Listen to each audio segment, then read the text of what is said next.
নমস্কার, আমি জয়ন্তী। আমাদের রান্নাঘরে আপনাদের সকলকে স্বাগত।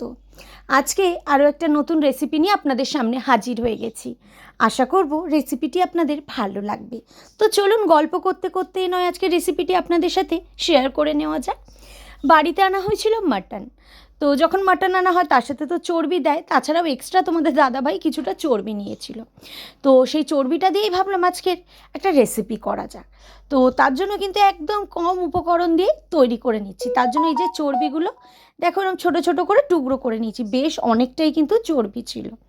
আর তার সাথে পেঁয়াজ একদম কুচিয়ে নিয়েছি ঝিরিঝিরি করে, তার সাথে রসুন বেটে নিয়েছি। আর এইদিকে আলুগুলো একেবারে যেরকম আমরা খাসির মাংস যখন রান্না করি বড় বড় করে আলু দিই, ঠিক সেই রকমই বড় বড় করে কিন্তু আলুও কেটে নিয়েছি।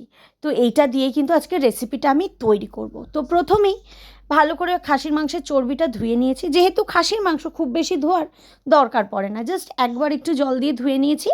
তারপর এখন এটা আমরা চলো ম্যারিনেট করে নিই।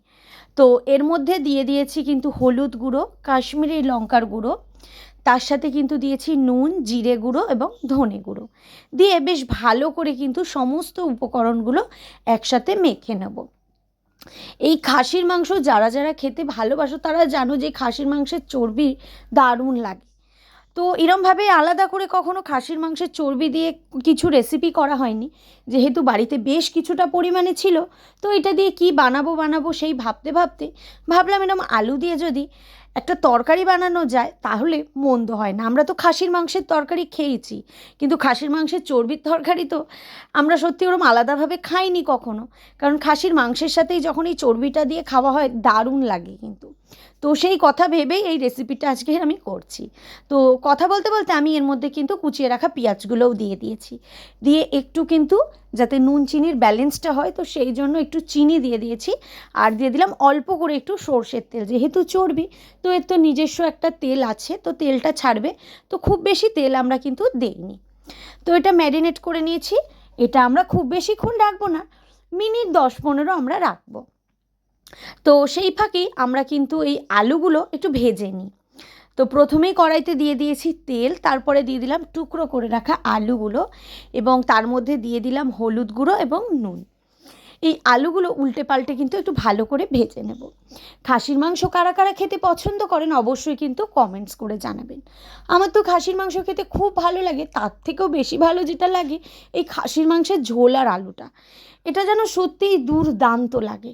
তো সেই জন্যই ভাবলাম যে যেহেতু চর্বিটা আছে একটা সুন্দর ফ্লেভারও দেবে খাসির মাংসের, এবং এই চর্বিটা দিয়ে কী বানাবো ভেবে উঠতে পারছিলাম না বলেই এইভাবে বানালাম। আপনারাও যখন বাড়িতে খাসির মাংস আনবেন, এক্সট্রা চর্বি যদি থেকে যায় এইভাবে কিন্তু বানাতে পারেন। সত্যিই কিন্তু কোনো অংশে কিন্তু মনেই হবে না যে আপনারা মাংস এখানে নেই বা মাংসটা খাচ্ছেন না। মানে এতটাই সুন্দর ঝোলটার টেস্ট হবে, যেহেতু এখানে চর্বিটা রয়েছে সেই জন্যই।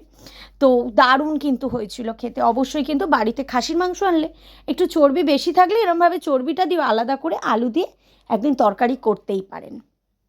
তো আলুটা ভেজে তুলে নিয়েছি, তারপরে কিন্তু দিয়ে দিয়েছি গোটা গরম মশলাটা ফোড়নে ওই তেলেই। তারপরে দিয়ে দিচ্ছি ম্যারিনেট করে রাখা চর্বিগুলো। তো দিয়ে এই যে নাড়াটালা করছি, আর ওই যে বললাম না চর্বিতে যেহেতু নিজস্ব তেল বা ফ্যাট আছে, তো সেই তেলটা ছাড়ছি। তো বেশ ভালো করে কিন্তু নাড়াটালা করে একটুখানি কিন্তু বেশ ভালো করে চর্বিটাকে মজিয়ে বা কষিয়ে নিচ্ছি। তো একটু যখন কষে এসছে, বেশ ভালোভাবে তেলও ছেড়ে এসছে, তখন কিন্তু এর মধ্যে আমি দিয়ে দিলাম টুকরো করে রাখা টমেটোগুলো। দিয়ে আবারও একটু নাড়াটালা করে নেবো, কারণ ওই যে মশলাটা তো ম্যারিনেট ছিল, মশলাটা দিয়ে কিন্তু বেশ ভালো করে একটু কষিয়ে নিয়েছিলাম।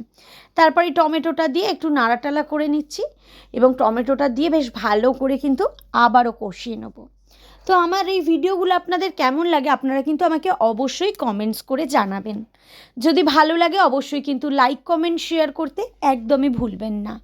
নিজেদের বন্ধুবান্ধব এবং পরিবারের সকলের সাথে কিন্তু ভিডিওগুলি অবশ্যই শেয়ার করবেন। আর যারা যারা এখনও পর্যন্ত চ্যানেলটি সাবস্ক্রাইব করেননি তাদের কাছে রিকোয়েস্ট করব, প্লিজ চ্যানেলটি সাবস্ক্রাইব করে নিয়ে পাশে থাকা বেল বাটনটি কিন্তু অবশ্যই প্রেস করে দেবেন, তাহলেই কিন্তু প্রথম নোটিফিকেশান আপনাদের কাছেই পৌঁছে যাবে। তো এদিকে কথা বলতে বলতে ভেজে রাখা আলুর টুকরোগুলো দিয়ে দিলাম। তো খাসির আপনারা কারা কারা আমার মতো খাসির মাংসের আলু এবং ঝোল খেতে ভীষণ ভালোবাসেন অবশ্যই কিন্তু কমেন্টস করে জানাবেন। মাটনের কোন পিসটা খেতে আপনারা খুব ভালোবাসেন বা খুব পছন্দ করেন সেটাও কিন্তু কমেন্টস করে জানাতে একদমই ভুলবেন না। আমি তো নাল্লির পিসটা খেতে ভীষণ ভালোবাসি, আর চর্বি ঝোল আলুটা হলো ইমোশন। তো সেই জন্য কিন্তু আজকে এই রেসিপিটা আপনাদের সাথে শেয়ার করলাম।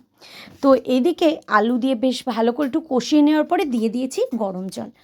গরম জল যে কোনো রান্নায় দিলেই কিন্তু রান্নার টেস্টটাও ভালো হয় এবং রান্নাটা তাড়াতাড়ি হয়। তো ঝোলটা ফুটে গেলেই আমরা কিন্তু দিয়ে দিয়েছি গুঁড়ো গরম মশলা, দিলেই কিন্তু রেডি হয়ে গেল আজকের এই আলু দিয়ে চর্বির তরকারি। তো কেমন লাগলো রেসিপিটা অবশ্যই কিন্তু কমেন্টস করে জানাবেন। আমার তো দেখে ভীষণ ভালো লাগছে আর খেতেও দুর্দান্ত হয়েছিল। তাহলে আজকের ভিডিওটা এইটুকুই, দেখা হবে আবারও আপনাদের সাথে খুব তাড়াতাড়ি নতুন কোনো ভিডিওয়। ততক্ষণের জন্য ভালো থাকবেন, সুস্থ থাকবেন। সকলকে অসংখ্য ধন্যবাদ।